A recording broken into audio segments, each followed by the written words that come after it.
마태복음 24장 36절에서 51절까지의 말씀 우리 합독해서 함께 읽도록 하겠습니다.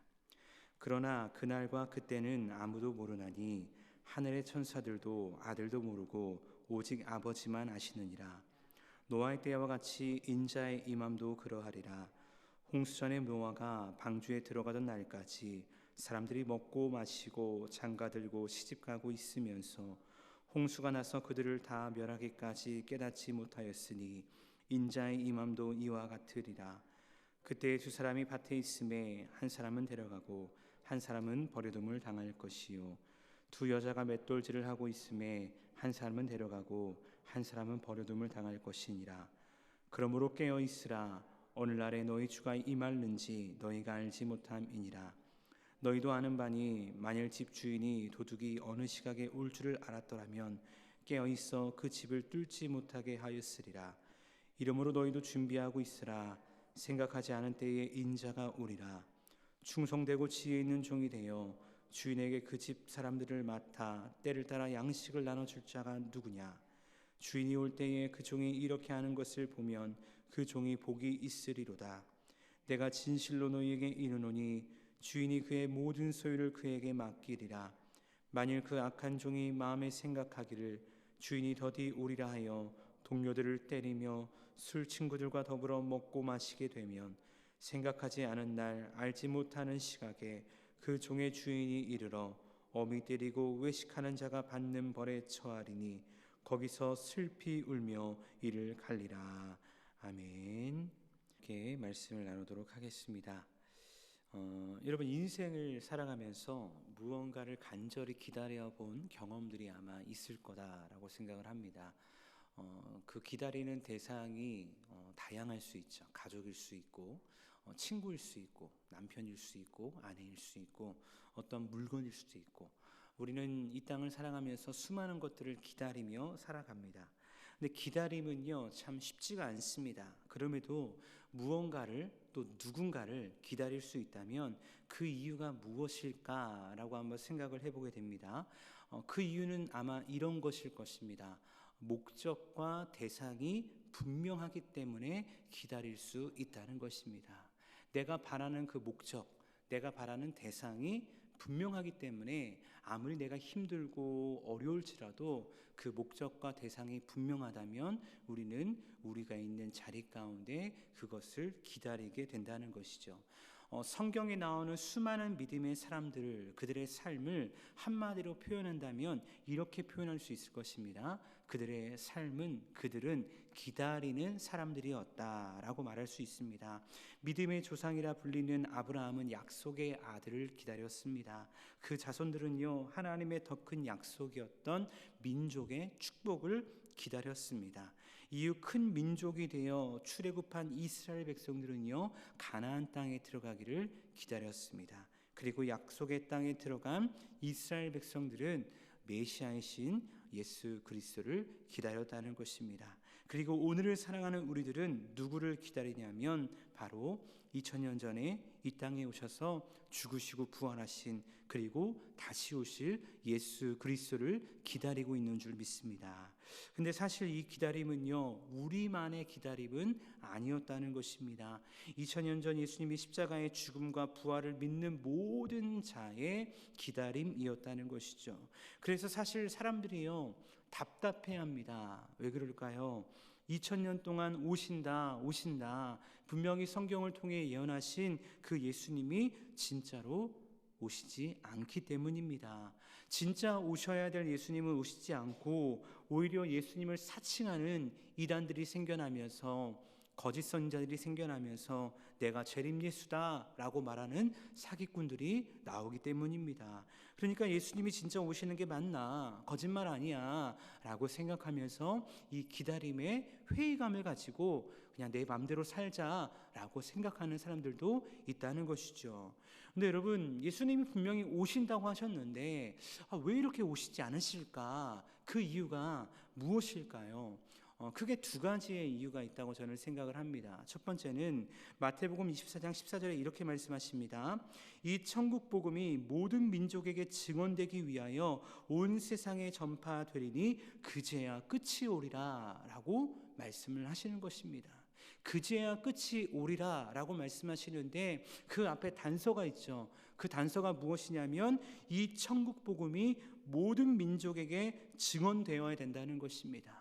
모든 민족이 복음을 듣고 예수를 믿을 것인지 예수를 믿지 않을 것인지 선택은 그들의 선택이지만 이 복음은 온 땅 끝까지 모든 민족에게 복음이 전파되어야 한다는 것입니다. 그리고 우리 주님이 오신다라고 말씀하시는 것이죠. 그리고 베드로후서 3장 9절에 이렇게 말씀하십니다. 주의 약속은 어떤 일이 더디다고 생각하는 것 같이 더딘 것이 아니라 오직 주께서는 너희를 대하여 오래 참으사 아무도 멸망하지 아니하고 다 회개하기에 이르기를 원하시느니라 라고 말씀하십니다.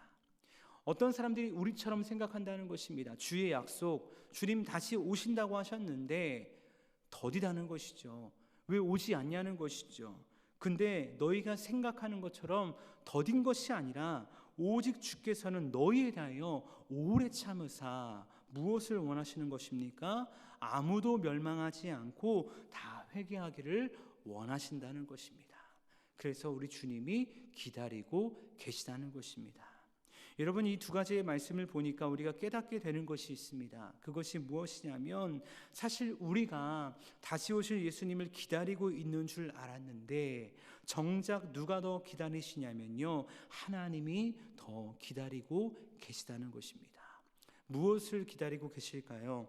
한 사람이라도 멸망하지 않고 모두 회개하기를, 모두 주의 품으로 돌아오기를, 그래서 천국 백성 되기를 우리 주님이 더욱 기다리고 계신다는 것입니다. 그래서 하나님께서는요, 전도에 미련한 것을 통해서 믿는 자들을 구원하기를 원하시는 것이며 십자가라는 무지막지하고도 끔찍한 처형을 통해서 우리를 구원하기 원하셨다는 것입니다. 그렇게 이 놀라운 구원의 선물을 받은 우리는요, 무엇을 기대하고 무엇을 기다려야 할까요? 다시 오실 예수 그리스도를 기다리며 삶 속에서 복음의 통로가 되기를 기대해야 할 것입니다. 특별히 우리는 사순절 기간을 보내고 있고 이제 다음 주에 우리가 고난 주간을 보내게 되어집니다. 그런데 이 사순절이요, 다가올 고난 주간이요, 그냥 1년에 한 번 있는 하나의 형식적인 절기로 우리에게 주어지는 것이 아니기를 바랍니다. 생명을 받은 자라면 그 예수 그리스도를 통해 받은 생명이 정말 나를 살렸다면, 나를 변화시켰다면, 우리의 가정에 놀라운 축복이 되었다면 그 생명을 나만 간직하는 자가 되는 것이 아니라 그 생명을 주변 사람들과 함께 나눌 수 있는 저와 여러분 모두가 될 수 있기를 주님의 이름으로 축복합니다. 사실 새벽 설교인데 왜 이렇게 서론을 좀 장황하게 설명을 드리냐면요, 우리가 이번 주 새벽에 계속해서 나눌 말씀의 핵심이 바로 이것이기 때문입니다. 오늘 우리가 마태복음 24장 후반절 말씀을 읽었는데 마태복음 24장의 전반절 말씀을 보면요, 어떤 이야기가 나오냐면 마지막 때에, 재림의 때에 일어날 일들에 대해서 예수님께서 아주 상세하게 설명을 하고 계십니다. 그래서 마태복음 24장을 흔히 소예언서라고 이야기를 합니다. 왜냐하면 일어나지 않은 일, 앞으로 일어날 일들에 대해서 예수님께서 너무나 많은 시각 가운데서 말씀하시고 계시거든요. 그때에 이런 일들, 이런 역사들, 이런 어려움들 너희에게 있을 것이다 라고 말씀하신다는 것입니다. 그러니까 이 말씀을 듣는 제자들이나 그리고 오늘 이 말씀을 읽고 있는 우리들이라 이 말씀을 보면서 어떤 생각이 드냐면 이런 생각이 드는 것입니다. 그렇다면 이때를 우리가 준비해야 되겠구나, 그런 생각이 든다는 것입니다. 그리고 또 한 가지 이런 생각이 듭니다. 이때가 언제일까? 라는 생각이 든다는 것이죠. 근데 이에 대해서 예수님께서 뭐라고 말씀하시냐면요, 36절에 이렇게 말씀하십니다. 오늘 본문입니다. 그러나 그날과 그때는 아무도 모르나니 하늘의 천사들도 아들도 모르고 오직 아버지만 아시느니라 라고 말씀하고 계십니다. 앞선 말씀에서는 마지막 때에 대해 그렇게 자세하게 말씀하셨던 예수님께서 가장 중요한 그때, 그날, 그 시에 대해서 말씀을 하니까 나 모른다. 하늘의 천사들도 모르고 나도 모르고 오직 하늘에 계신 내 아버지만 아신다라고 말씀을 하십니다. 그러면 예수님은 왜 이렇게 말씀하시는 걸까요? 그 이유는 뭐냐면요, 그날 그때보다 그 시보다 더 중요한 것이 있기 때문입니다. 그것은 무엇이냐면 그날을 너희가 어떻게 준비할 것인가입니다. 사랑하는 여러분, 그날과 그때 중요하죠. 근데 그것보다 더 중요한 것이 있다는 것입니다. 그것은 바로 그날을 준비하는 우리의 마음의 자세입니다. 우리의 마음의 자세. 중고등학생들이 시험을 볼 때에 학교에서 대학생들도 마찬가지고 1년의 연간 스케줄이 나옵니다. 그렇죠? 언제 시험을 보는지 그런 스케줄이 나오는 것이죠. 그리고 그때가 가까우면요, 시험 범위가 어디에서 어디까지인지를 알려주게 됩니다.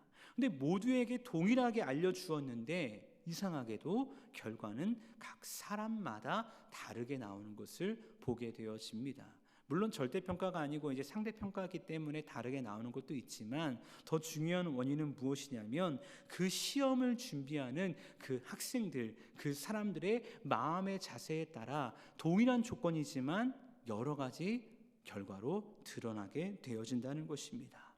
여러분, 이런 관점에서 우리도 한번 생각해 봐야 됩니다. 성경은 분명히 우리에게 말씀하십니다. 준비하라, 준비하라. 그때를 준비하라 라고 우리에게 말씀하고 계십니다. 그리고 마태복음 24장에 나오는 그 소예언서에 나오는 수많은 일들이 지금 전 세계 가운데 각지 가운데 나타나고 있다는 것입니다. 세상 사람들은 지구의 종말을 이야기하고 온난화를 이야기하고 수많은 세계의 어떤 과학적인 것들을 이야기하지만 믿는 우리들은 성경을 통해 또 세상을 바라보아야 한다는 것입니다. 그 일들을 통해서 지진과 기근과 해일과 전쟁과 테러와 거짓 선자의 등장을 통해서 우리는 그냥 세상이 미쳤나 보다, 세상이 제정신이 아닌가 보다 라고 보는 것이 아니라 와, 우리 주님이 말씀하신 그 날, 그때, 그 시가 점점 다가오고 있구나. 그렇다면 나는 그때를 어떻게 준비해야 될까라고 질문하며 우리 자신을 점검해야 한다는 것입니다. 그런 관점에서 여러분, 다시 오실 예수님을 맞이하는 우리의 자세는 어떠해야 할까요? 이어지는 37절 말씀에서 예수님은 노아의 이야기를 말씀하십니다. 노아의 때와 같이 인자의 임함도 그러하리라 라고 말씀하십니다. 노아의 때가 어떤 때입니까? 하나님께서요, 인류를 지으신 것을 한탄하시는 때입니다. 후회하시는 때입니다. 그만큼 사람들은요, 자신들의 쾌락을 위해 살아갔던 시대였다는 것이죠. 그래서 하나님께서는 당대의 의인이었던 노아를 택하시고 심판을 선언하십니다. 노아가 방주를 짓고 있는 것을 모든 사람들이 보았을 것입니다. 그리고 사람들은 그런 노아를 조롱하며 여전히 자신들의 쾌락을 위해 살아갔을 것입니다. 근데 그렇게 자신의 쾌락만을 위해 살았던 사람들의 모습이 어떠했는지 오늘 말씀 38절, 39절에서 예수님이 이렇게 말씀하십니다. 홍수 전에 노아가 방주에 들어가던 날까지 사람들이 먹고 마시고 장가들고 시집가고 있으면서 홍수가 나서 그들을 다 멸하기까지 깨닫지 못하였으니 인자의 임함도 이와 같으리라 라고 말씀합니다. 세상의 모든 쾌락을 위해서 살아가는 것입니다. 장가들고 시집가고 홍수가 나서 그들을 다 멸하기까지 깨닫지 못했다는 것입니다. 근데 인자의 임함도 이와 같을 것이다. 얼마나 세상에 취해 있으면, 얼마나 세상의 것이 좋으면은 그렇게 깨닫지 못할까라고 생각하게 됩니다. 그리고 이은 40절과 41절 말씀을 보니까 이렇게 말씀하십니다. 두 사람이 밭에 있음에 한 사람은 데려가고 한 사람은 버려둠을 당할 것이다. 또 두 여자가 맷돌질을 하매 한 사람은 데려가고 한 사람은 버려둠을 당할 것이다 라고 말씀하시면서 휴거에 대한 이야기를 말씀하시는 것이죠. 마치 구약에 나오는 에녹과 엘리야가 데려감을 당하지 않습니까? 그냥 이 땅의 삶을 마감하고 죽은 것이 아니라, 장사되고 무덤에 안치되는 것이 아니라 하나님께서 데려감을 당한 이 에녹과 엘리야와 같은 휴거에 대해서 말씀을 하시는데, 여기서 중요한 것은 너희가 버려둠이 아니라 데려감을 당하기 원한다면 42절 말씀에 기록되어 있는 것처럼 깨어 있으라 라고 성경이 우리에게 말씀하고 있다는 것입니다. 그렇다면 여러분, 깨어 있는다라는 것이 무엇일까요? 이번 주 새벽에 계속해서 이 그러므로 깨어 있으라, 그러므로 깨어 있으라, 이 말씀이 계속해서 등장하게 되어지는데, 오늘 말씀을 통해서 우리는 한번 생각해 봐야 됩니다. 깨어 있다는 것이 무엇인가? 내게 주어진 삶의 자리에서 기억하며 준비하는 것입니다. 특별히 내게 주어진 수많은 것들이 있지 않습니까? 돈과 명예, 내 생명까지도 내 것이 아니라는 것을 기억하면서 준비하라는 것입니다. 근데 여러분, 방금 드린 말을 우리가 오해하면 안 되는데요, 무조건적으로 종말적인 신앙을 가지고 세상을 단절하고 하나님만을 위해서 살라는 것이 절대로 아닙니다. 내게 주어진 모든 것이 하나님의 은혜임을 믿는다면 그 은혜를 내게 주어진 삶의 자리에서, 특별히 내게 주어진 공동체 안에서, 가정에서, 또 직장에서, 모든 삶의 자리 가운데서 어떻게 그 은혜를 나누며 살아갈지, 어떻게 해야 더 참된 그리스도인으로서 선한 영향력을 발휘하며 우리가 살아갈지 고민하라는 것입니다. 사실 오늘날 한국교회가 세상으로 많은 지탄을 받는 이유가 무엇일까라고 생각할 때 이런 이유지 않을까 생각합니다. 천국을 소망한다 말하지만, 예수 믿고 구원받아야 한다고 말하지만, 수많은 기독교인들이 이 땅의 것에 목숨을 걸고 살기 때문에 세상부터 지탄을 받지 않나 생각하게 됩니다. 예수 믿기에, 아니 그 예수님으로부터 받은 사랑이 너무나 크기에 내 것을 더 나누고 사랑하고 용서하는 그 천국의 삶을 살아가야 하는데, 그러지 못했던 우리의 연약함들이 있었다는 것입니다. 이런 관점에서 오늘 45절에서 또 51절까지 나오는 이 비유가 우리에게 주는 교훈이 있다고 생각을 하게 되는데, 이 말씀을 보면 어떤 주인이 한 종에게 자신의 모든 것을 맡기고 떠나간 가정을 이야기하면서 시작을 합니다. 근데 45절과 46절 말씀을 보니까 예수님께서 어떤 질문을 던지시는데, 수사학적인 질문을 이렇게 하십니다.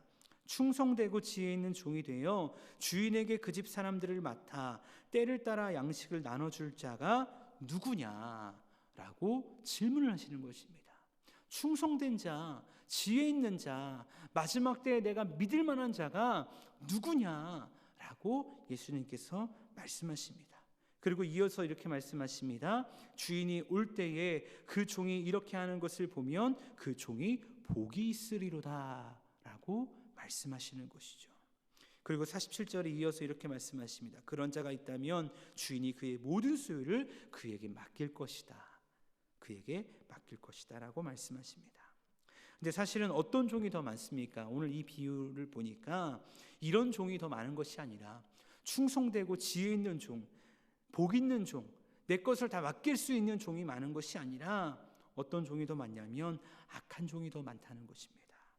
48절 이하의 말씀에 주인이 더디 오리라 생각하며 주인의 은혜를 기억하지 않고 동료들을 때리며 세상의 쾌락을 즐기는 악한 종이 더 많다는 것입니다. 그렇게 주인이 오늘 그날 종이 알지 못하는 그때에 와서 악한 종, 그 종을 때리고 합당한 벌을 내릴 것이다. 그리고 슬피 울며 이를 갈게 될 것이다 라고 말씀하시면서, 너희는 악한 종이 아니라 충성된 종이 되어야 된다, 지혜 있는 종이 되어야 된다, 그래서 내가 더 많은 것을 너희에게 맡길 수 있는 복 있는 종이 되어야 한다라고 우리 주님께서 말씀하시면서 깨어 있으라 라고 말씀을 하시는 것입니다. 사랑하는 여러분, 우리는 어떠한 자가 되어야 할까요? 특별히 이번 주 우리가 이 마태복음을 나누면서 이 깨어 있으라라는 주제를 가지고 수많은 비유가 내일도 또 모레도 그 다음 날에도 등장을 하게 될 것입니다. 우리는 다 알고 있습니다. 이 새벽 예배까지 나와서 이렇게 예배하고 기도하고 있는 우리라면 우리 주님이 왜 죽으셨는지, 우리 주님이 부활하시면서 그것을 보고 있는 수많은 사람들에게 무엇이라 말씀하셨는지, 우리가 왜 복음을 전해야 되는지, 우리가 왜 그리스도인으로 살아가야 되는지 우리는 너무나 잘 알고 있다는 것입니다. 근데 때로는 우리 주님이 너무 오시지 않으니까 우리 안에 그런 생각과 관념들이 묵혀져 있는, 뭐 언젠간 오시겠지, 그거 알고 있는데 라고 그냥 그런 생각으로만 머물러 있지 않은가 생각하게 됩니다. 그러한 때에 이 말씀을 통해서 우리의 신앙이 다시 한번 말씀으로 세워지는 시간 되길 원합니다. 정말 그때를 거룩한 마음으로, 진실된 마음으로 준비하여 주님 앞에 착하고 충성된 종이라 칭함받을 수 있는 저와 여러분 모두가 될 수 있기를 간절히 주님의 이름으로 축복합니다. 함께 기도하시겠습니다.